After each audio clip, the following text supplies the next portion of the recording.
Hey, we're so glad you joined us today. I'm super excited about this class that Jared is driving. It's an AI class, and I know it's going to be super helpful for your business. For those of you who already know Jared, he really needs no introduction. You already know how knowledgeable, thoughtful, and amazing he is. But for anyone who hasn't had the opportunity to work with him yet, I truly encourage you to. He's one of those rare people who combines incredible analytical skills with a genuine ability to connect with people and find solutions. Jared is a branch manager, licensed CPA, and has been in the mortgage industry since 2020. Before lending, he worked at one of the largest accounting firms in the world, KPMG, auditing financial statements. So you know he has that remarkable ability to take complicated topics like DSCR loans, bank statement loans, reverse mortgages, and then, of course, the easier traditional mortgages and just make them easy to understand. Most importantly, he is a husband of over 10 years to his beautiful wife, Jordan, and a proud dad of five kiddos ranging from 1 year to 7 years old. So he is never bored. We've worked together since he started in the business, and I can honestly say your business will be better for having him as a resource and partner. So, with that, I will turn it over to Jared to take it from here. Thank you so much. Um, all right. So we're gonna hop right into this. So I'm actually gonna do the order. It may seem a little bit weird, but we're gonna dive right into working through the actual model because it takes some time to think, and then I'm gonna backtrack and give you guys a little bit more information while that model, AI model, is thinking. So first and foremost, this AI class is meant to be useful and you come out of it with something that you can start implementing in your own business. So for those who are not aware, there's a couple different models that exist out there. There's probably much more than I know of, but you think of ChatGPT as far as an LLM, an AI model. You think of Gemini, Claude, Grok. There's a whole slew of them, but for this particular case, I'm using Claude. Claude is Claude. So I would encourage if you're trying to replicate what you see here, utilize Claude. It's $20 a month to have a subscription with a certain amount of usage available. You should only technically have to be able to pay for 1 month, pay the $20, get all this done. It won't take nearly like a whole month. So you can do some other stuff if you want to. And then you can feel free to cancel it because what we're setting up doesn't need that ongoing subscription. So I'm going to open up Claude here. I'm going to move it over. I'm going to share my screen. Let me see. Share. Okay.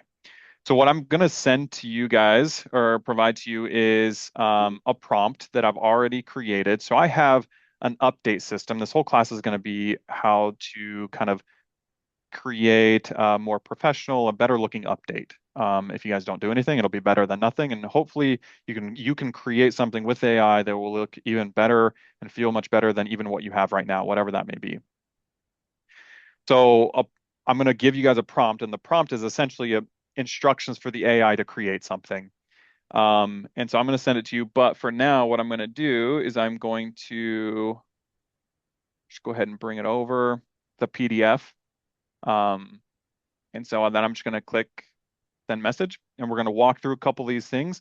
And then once we're done walking through a couple of the questions it's going to ask, then I'm going to kind of give you guys a little bit of a backstory here. So it's just reading right now what it's doing is it's reading that PDF and is figuring out what it is that it's supposed to do. And it should start asking a couple questions here. So, just out of curiosity, Jared, how many pages is that prompt?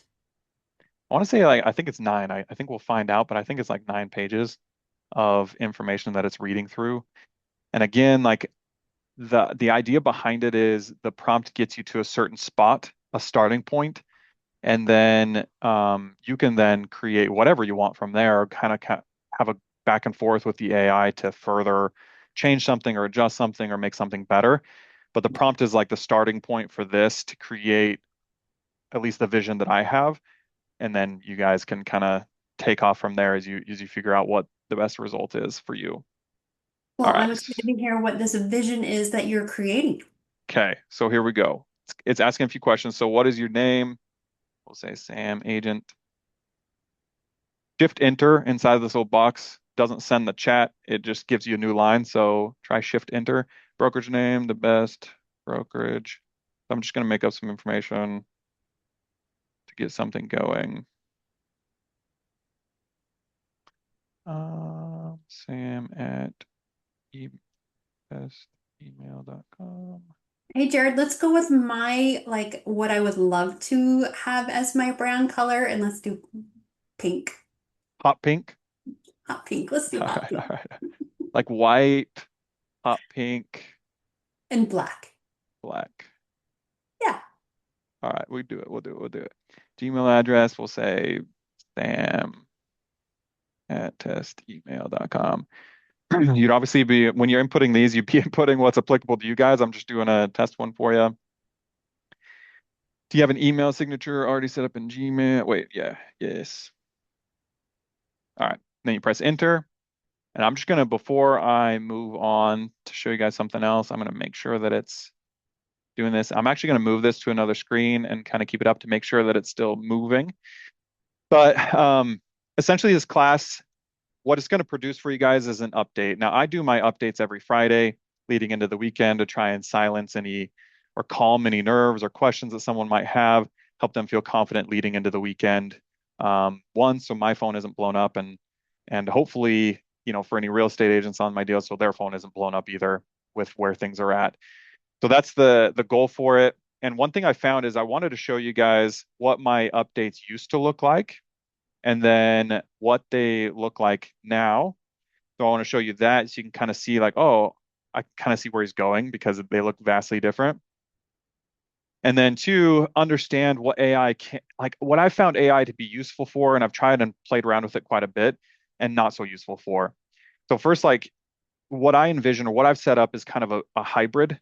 You utilize AI to set it up one time, and then it self-sustains from then on. You don't need to have AI linked continuously to it to produce the same result. And when you don't need AI to be consistently linked to it, you don't have to keep paying for AI. So I think I read like I think it was like a meme thing, and it was essentially quoting and saying like all these companies laying off people because of AI, finally realizing that it's actually more expensive to utilize the AI than to have paid those people. And I think there is honestly some truth to it because it seems like, especially for having used it, you get less usage for the amount that you're spending. It seems like month after month after month, it keeps getting worse and worse. That ratio is bad. And I think it's just because of the energy consumption that all of these models take and the cost of that. So for now, the ideal thing for me is to not get it to be agentic where the AI is doing everything, but to automate it enough where there's a little bit of me and a little bit of the AI to produce the result that I'm looking for time and time again. And so that's the goal. So I'm going to bring over my email here. I'm trying to be very careful because I don't want to show you this is my work email. But here's some drafts that I created. This is what my update used to look like. So you'll see that the output was an Excel sheet where I filled in these boxes, filled in all the information, and then I would have the email draft up and I'd send it. And it would send out to all the relevant parties, and this would be the update. You can see like this is perfect. Oh, you're muted, Monica. I can see your mouth moving, but you're muted. My bad. I was just gonna say something like this is really helpful because it gets the information out there. It may not be the prettiest. Yep, You don't have to recreate the wheel every time you're sending out an update because we do these weekly. So you yep. can put most of the information out in there and then you're just updating one thing. But like you said, it's not, it's it's an There's Excel. levels, right? There's levels. If someone were not updating at all, then anything is better than nothing. And you kind of take it from one step further from that up and up and up until you get to something that you're super confident and comfortable in. And that holds very true. I am, while you were saying that, Monica, I'm getting some texts. Looks like some people are not able to get in via the link. Oh yeah. So Yeah. um, I can't brainstorm that one right now, but technical issues happen. So what we'll do is I'll make sure that everyone gets a recording to this class. And then if you have any questions For as a sure. result, don't hesitate to reach out. But obviously, you can tell my CPA accounting background was coming through full force here. If you love Excel spreadsheets, you're loving this update. It looks amazing. But I didn't love it, as I kind of grew in the business. It wasn't my favorite. So what I did is I made some changes, utilized AI a little bit, and then came to what it now looks like, which in my opinion is much better. It looks a lot more professional. Um, and based on the feedback that I've received from people, especially consumers, it's a lot more user friendly and it looks, I mean, they respond to it much better. You'll see in this update, I mean, it has a lot of important information up top, which is the key, the update, and then what's needed from those parties right at the top. Then it has some other stuff that is corresponding to the transaction, sales price, contract close, target close date, which sometimes is different than when people are contracted, and then days to close. And days to close is actually automatically calculated in here, which is pretty cool. And then it has various milestones that everything would go through in order to complete a transaction. And so they become a little bit less gray and a red dot when it's actually been completed or when we're on that step. And then down at the bottom, you have all the contacts associated with a given transaction. And then you have the signature line at the bottom. So this is the update that I send out now. So you can kind of see the difference between those two. And the overall process, the behind the scenes is also different as well. And I'm not going to open up that one because that one has all the active transaction. I don't want to share that, but you can see the difference in the sheet that's actually happening as well. So I'm going to flip back now to the AI model that we had going. Let me move this over, bring back Claude. Let's see if it's done. Here's what I'm building with your answers before I output the code. Cool, cool, cool. Creating file still. So sometimes it can take a little bit to actually create the file. What it's going to do when it's done, ideally, assuming it works correctly, would be to output some instructions along with some code. So for this particular exercise, what I'm utilizing is Gmail and Google Sheets. So there's obviously a link between those two. They're both Google. And so that works good. The same output could be done, although the prompt would need to change to have it be built between Outlook and Excel. But you could certainly do it. So if you're an Outlook and Excel individual and you want some help, we can just reach out and we can kind of go through and update the prompt to do it.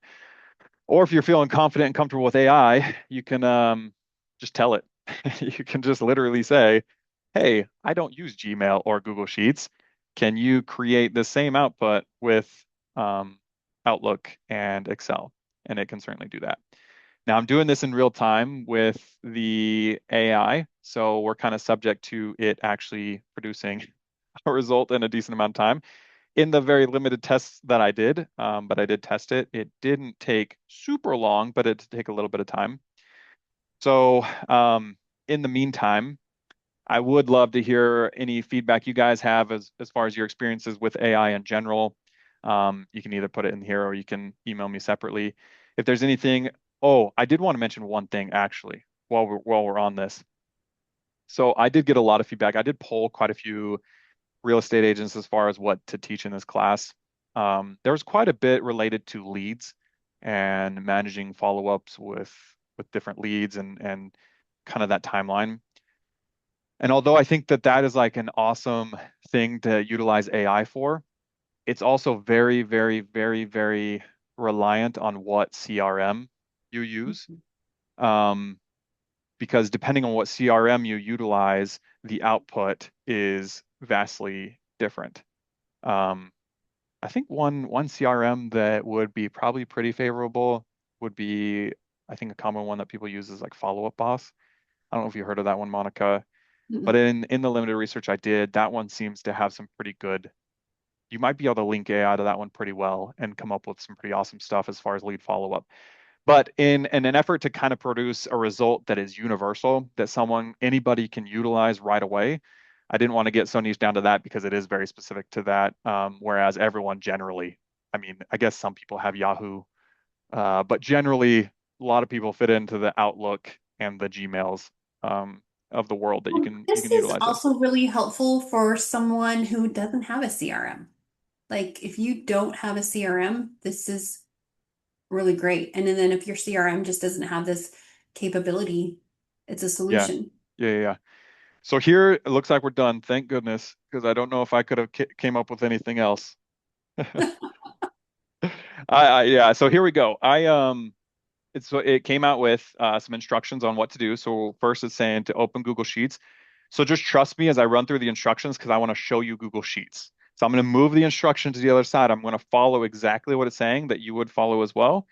Um, and I'm going to open up Google Sheets so that you guys can see it happening in real time rather than that. So essentially, I opened up a Google Sheet. You rename it. You can name it to whatever you want the sheet to be.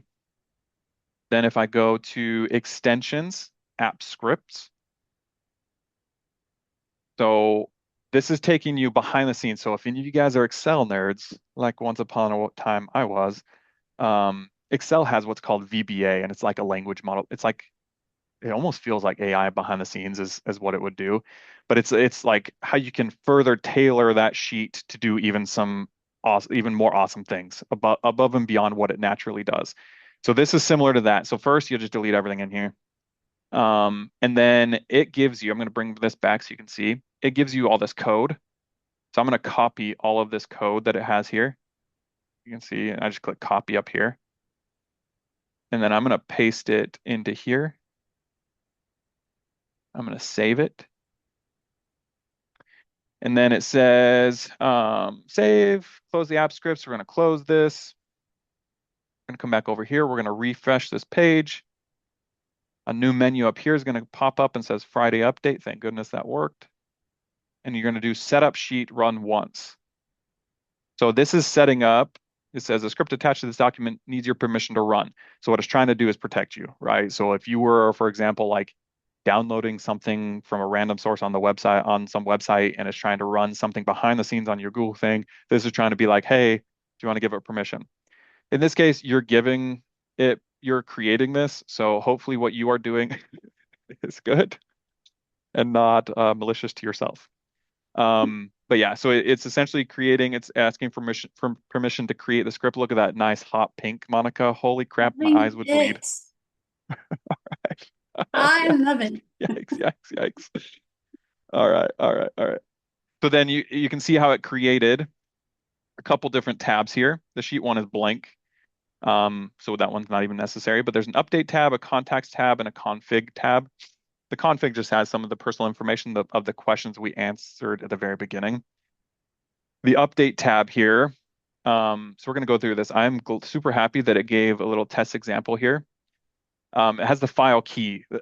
So I'm going to highlight a few things here before I generate a draft because I think it's super important. So the way that this is set up is that the file key listed here has to match the file key that's listed on the second tab, and that's how it's going to link the two lines. I'll get back to this in a second. So don't just stay with me, stay with me. So essentially on this update tab, it's going to have the property address. So what I did for this particular example was this is just a buyer update. I had to start somewhere. But if you're like me, you start looking at this, you're like, holy crap, I bet I could do this as a seller update as well. Matter of fact, I think I could do it all in the same sheet. And you can walk through with AI to do that. But for the sake of time, we'll just do buyer side of it for now. And you can see it's having you put in the buyer name, sales price, close date, close this obnoxiously large thing. This week's update, which you can format to show it all, but it's having an update that's going to go out. And then action items needed from the buyer. So this would be where you can put some items needed. And you could even oops. So don't be mistaken. It's no longer shift enter in here like it was the AI. It's control enter in case any of you guys get as frustrated as I do with the nonsense between the various things. So maybe you're asking also for a copy of the earnest money check. I don't know. We'll just make something up. You have two things there. And then you have some milestones that are listed. It came up with these milestones, but again, this is just a format. If you don't like a milestone that's listed, you want something else, get some, choose some, just talk to the AI. And I'll show you an example of that here in a second. As a matter of fact, to give it a chance to load, let me populate in here because I'm gonna do this right away. One thing that I noticed with mine, when I show you guys the output of this email, the HTML that is created for the email, I wanted it to be just my personal preference. I wanted it to be more simple, more modern, and more like an Apple type email where it's just simple. So what I'm going to do is I'm going to just do that here. So I would like the output. Let's do HTML output in the email draft to be more modern, simple, Apple-like design. Can you adjust the HTML for that?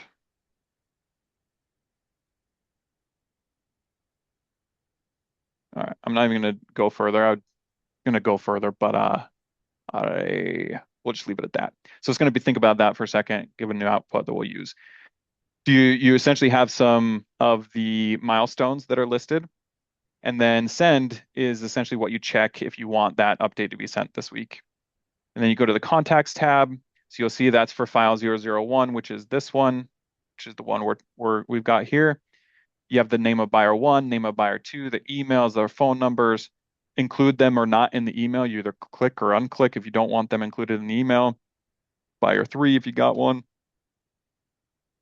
The agent, you can BCC yourself, is what it's saying there, if you wanted to.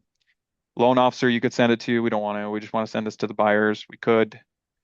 Title officer, you could send it to if you wanted to. Buyer's agent, listing agent. We're only going to send it to the buyers. This is just a buyer update, though. Let me make sure. Yeah, that's fine. All right. So once it's set up and you're ready to go, you can click Friday update. You can generate the drafts. And this is going to, again, it's going to ask me, hey, okay, so it's just saying like, hey, we created one draft, 48 rows skipped because none of these rows are checked. So it created a draft. So I'm going to bring back my email here and we're going to see if that actually took place. Uh, Let me bring this over. You can see there's a new draft here. It says you are on track.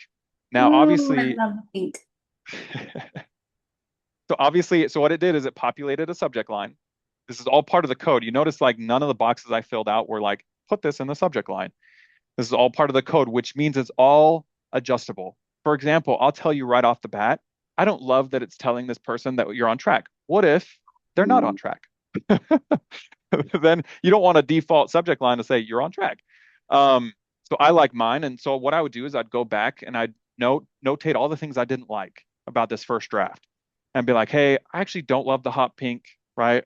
Or or I don't love that this is here in the subject line. So I'd be notating all that on a piece of paper as I'm kind of going through. But you'll see what it produced, right? Off this one example is it's got these are the two buyer emails. It populated in the two line. It's got my email in the BCC, so it's seeing me.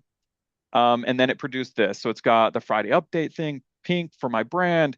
It's got the address, the sales price, the name of the buyers. It's got actions needed right at the top. And if you remember right, this this amount or this box was that box that says buyer items needed or whatever.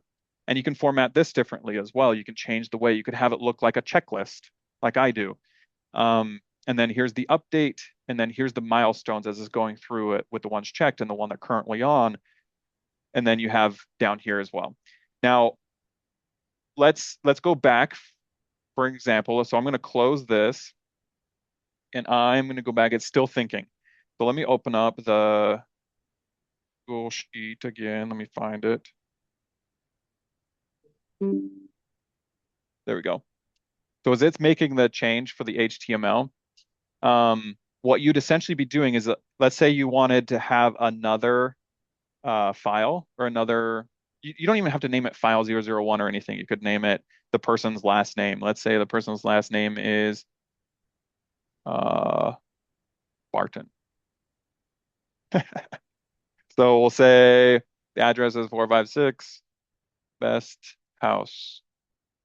We'll maybe say Maui, Hawaii, Really good. We've been having, 96723.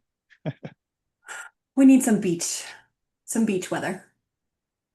Pam and Barton, 500,000. Let's say the close date is 1526. This week's update is waiting on appraisal. Everything else looks great. Nothing. Then from action needed from the buyer, let's say they need to, I don't know, nothing needed on our end. Just make sure everything is good with your lender. Cool. And then let's do more of these just to see. Looks good. And then we're going to link the contacts. So in this case, what we're going to need to do is come over to here. You want to start with that same file key. Okay, so the same file key is, oh, Barton. Cool. Then when it generates the email, it's going to grab the contacts for this row.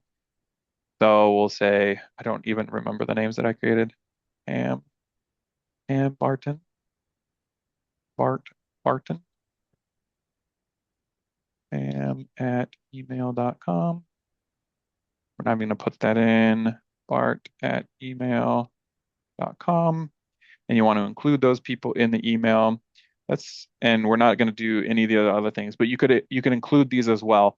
And another thing you could do, just like I did with mine, if I show you the example with mine here, what I did, so I did it like a checklist, and you can talk the AI through this. This is all about getting your mind going of like, hey, I would actually like this, because everyone's preferences are different. I can't emphasize that enough. So it's impossible to come up with something that's like, I love that exact thing. But you can also notice that I have all the contacts listed here. So you could do that same thing, right? Where you have it listed, because you'll notice in this one, it didn't default to having all the contacts listed. That's fine. Some people don't want all that. They want to keep it simple. They don't want their people going on any tangents or contacting people, whatever. And so you can definitely keep track of that as well. So you could have it to where one thing you notate on your little piece of paper as you're reviewing everything is like, hey, I want it to include in every buyer update email I send, I want it to include the title officer's contact information. I would like to have the title assistant, like that stuff. And then it will bring in that little box down below and create that. So if I come over here and now I were to generate drafts, let me close out this other draft. I'm actually just gonna remove it. And then I would generate drafts. It's going to generate two drafts. If I bring over my email again, refresh. So it's going to have the two of them. This is the most recent one we did. You see it has more of them done. This is the current step. And yeah, so not too shabby there. Let me go back to the code now. Let's see if it's done. So it's kind of giving you a little before and after. And you can see how this kind of looks a lot more along the lines of what I have on my end. Um, you can see how it changed it. So what I would do is I would take this new code that it provided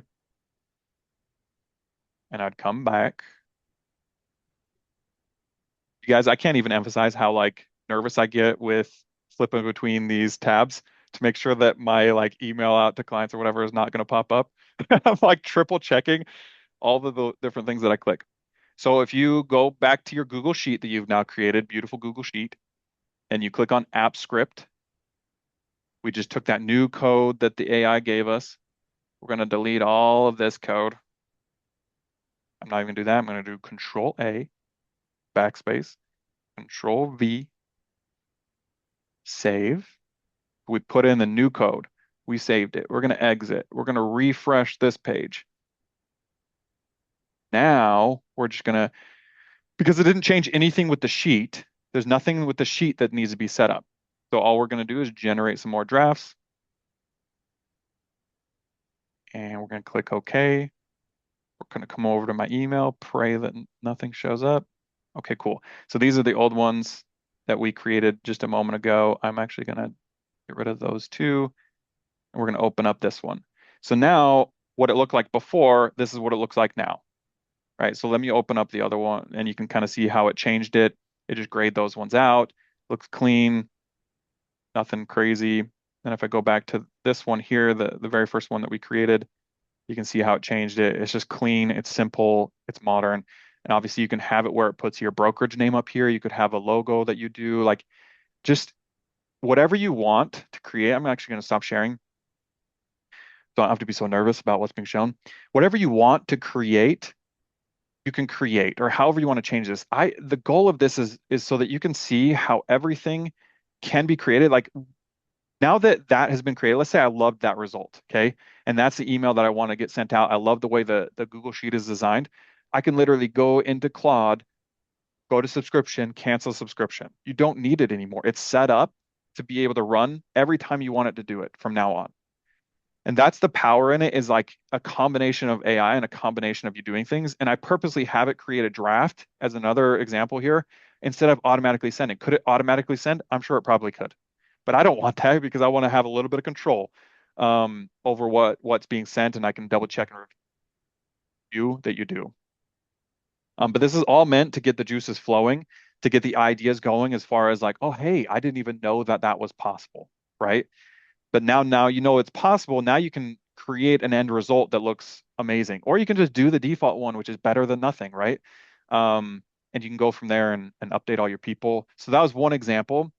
Now, for future reference, if there's anything you guys are feeling very strongly about, as far as an AI class, I do utilize AI quite a bit.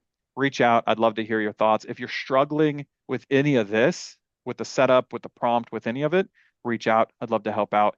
If there's any other AI thing, like say you do have follow-up boss or anything like that, and you want to brainstorm or figure out something, reach out. I'd love to help out. Um, I have fun with this stuff. I think it's pretty cool. It helps to solve people's problems, which is always really nice.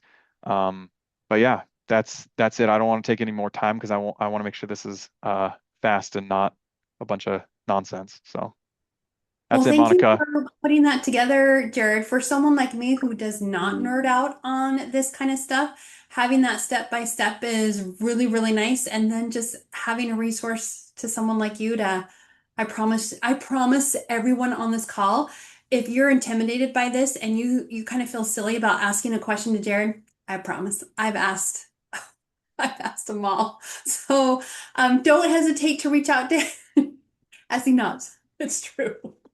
Don't hesitate to reach out to him if you are looking for some help. Like the step by step, play this video over and over again. We will send it out to everyone, those who unfortunately were able to pop on, and those, of course, who are on the call with us now. Everyone is going to get a copy. Everyone is going to get a copy of Jared's prompts that he used, which is going to be super helpful for you to then cater that to your own prompts. And Jared, we have our next class coming up in a couple weeks. And what is that class that is being taught? Which one is that? I think that's the interest rate one. I've got a couple. So I'm Yep. trying to think. Yeah. Yeah, so it's the interest rate one. I think that's going to be super good. Obviously, everybody cares about interest rates more than they probably should, and also the perfect amount that they probably should. Um, and so it's diving behind the scenes on how interest rates are calculated, at least from a lender perspective, so you can kind of get familiar with that, but also how to read some of the costs that are on like a loan estimate and how they might translate to what rate is being shown, which I think is not known enough. Um, Yep. Lenders are not in it to lose money, guys. They're not in it to lose money. And so having an understanding, and certainly your clients having an understanding of what costs are flowing through is super important as it relates to interest rates. So I think it's going to be a great class. Obviously, I hope so. I'm teaching it. So please come to It it will and be. ask whatever questions you got because I'm an open book. Perfect. Well, with that, we will let everyone get on their day, with their day, kind of thinking about how they want to implement this into their business. And again, Jared's here for you if you have any questions. Bye, All right, thanks, everyone. guys.